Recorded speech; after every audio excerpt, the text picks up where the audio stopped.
This is why ideology can mess up your life and why you have to be careful with any ism. So I grew up hardcore Catholic, and my family were all staunch Republicans and conservatives. And I was taught a really black and white way of seeing things and believing things. So as I grew up, I began to seek consistency within these belief frameworks. For example, conservatives believe in the market more than they do government controls. And for example, Catholics believe that the Bible was written by apostles of Jesus, for example.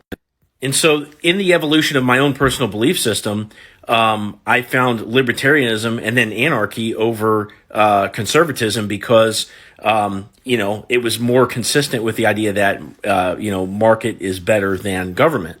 And then when it came to religion, it was Protestant over Catholic in terms of, adherence to Bible.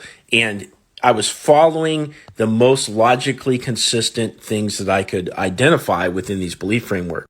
And so going from conservative to libertarian to anarchist, and also from Catholic to quasi-Protestant to atheist, I learned that even the top experts within atheism or anarchy, they didn't have all the answers in terms of how to enjoy life and how to tie everything all together and have the most logically consistent argument for belief. And so it was around this time that I found Actualize.org and Leo Gura, who helped me to understand that, seeing reality through any one particular lens, which is what a philosophy is, right? If you have the world out here, it's just like undiluted reality, and then we kind of throw a lens on it and say, hey, we're going to view reality through this little lens, and that's our philosophy, right? It's like chucking out other sections of reality and being unwilling to interface with it.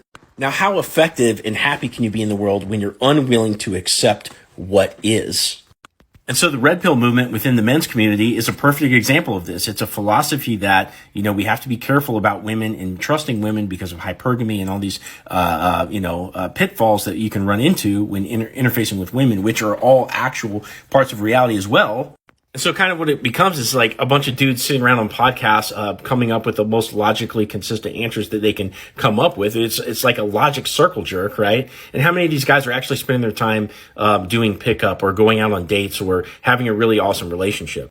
So at the end of the day, kind of what you want to be able to do is like look around and just take everything for what it is without adding a subjective layer of meaning on top of it, right? So if this is reality and we like throw a saran wrap of like meaning around it, it's like that's just superfluous, right? We only want the raw truth. We don't want to like add anything to it or like throw on this extra lens that we're going to see reality through. It's like, no, just take reality for what it is. Be happy, enjoy life, and divorce yourself from particular philosophies.